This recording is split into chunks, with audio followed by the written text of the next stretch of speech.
Hola, el día de hoy les voy a hablar sobre los microelementos de la práctica docente. Número 1. Cambio de estímulos o también conocido como variación del estímulo. Experimentos psicológicos han demostrado que si el profesor varía su conducta, puede retener mejor la atención de sus estudiantes en el salón de clase y favorecer así el aprendizaje. Esta variación en la conducta consiste en la habilidad con la que el profesor hace uso de sus técnicas verbales para captar la atención del alumno durante la clase. Algunos de ellos son el desplazamiento del profesor. Si el maestro se queda en un punto fijo durante toda la clase, el alumno definitivamente se va a aburrir al estar viendo al maestro en un solo lugar. De modo que necesitamos captar la atención del alumno al transportarnos durante toda la clase. Número 2. Gestos. El maestro tiende a hacer ademanes o a explicar o a apropiarse del tema. Si no lo hace, pues definitivamente no está sintiendo lo que significa transmitir el conocimiento. Número 3. Variaciones de las interacciones. Es decir, no siempre me va a tocar a mí como maestro hablar o explicar el tema. Puede que en algún momento el alumno dice, maestro, yo tengo un punto importante sobre esto, o fíjese que yo tengo o sé algo sobre esto. Entonces es bueno variar la interacción alumno-docente. Número 4. Uso de pautas y silencios. Si yo digo todo el tema durante una sola clase o lo lanzo todo así rápido, el alumno se va a aburrir y va a parecer que está en un discurso de políticos.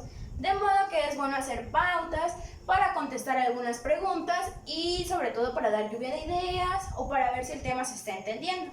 Y número 5. Cambios en los canales sensoriales, es decir, en la manera o en los métodos en el que el alumno puede recibir la información.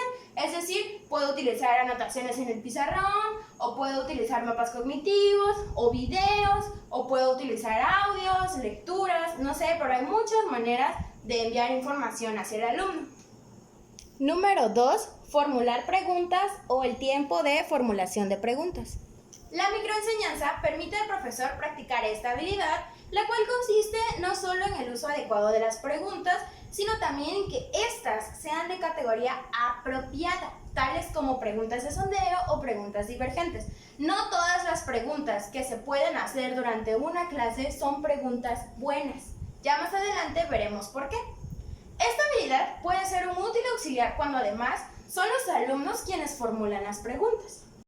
Las buenas preguntas son preguntas abiertas y cortas que no se responden con sí y no. Por ejemplo, la pregunta ¿entendieron? O ¿alguna duda? No son buenas preguntas que se pueden hacer durante la clase, puesto que estas obligan al alumno a decir sí o no. Número 2. Generan conciencia y no juzgan, nacen de la escucha. Es decir, estas se van dando de manera natural durante el proceso en el que el maestro está explicando el tema. Número 3. Promueven a la reflexión, no se responden rápidamente. Es decir, obligan al alumno a pensar lo que va a decir, de modo que preste atención a la clase para poder responder a las preguntas que más adelante se van a hacer. Y obligan a concentrarse un poco más de lo habitual. Fomentan el pensamiento proactivo y la creatividad al momento de responder. Como ya dije anteriormente, obligan al alumno a responder o a pensar un poquito más su respuesta. Preparan al alumno para la apertura a lo nuevo y desarrollan su capacidad de asombro. Es decir, simplemente indagan en la manera de aprender o en despertar su curiosidad para preguntar. Y por último, predisponen y fomentan el aprendizaje. Control grupal o control de disciplina. Disciplina. La disciplina en el salón de clases debe ser controlada con sistemas comprobados científicamente y no con la manera tradicional de impartir castigos.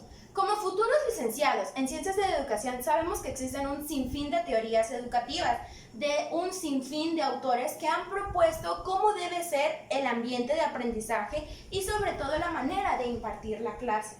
Es decir, no dejarnos llevar por la manera típica de castigar o de conducir al alumno a cómo debe comportarse durante la clase. De esta manera simplemente estamos generando una rutina y no un aprendizaje. La microenseñanza permite observar claramente la eficacia de los sistemas de control disciplinario. Actitud docente.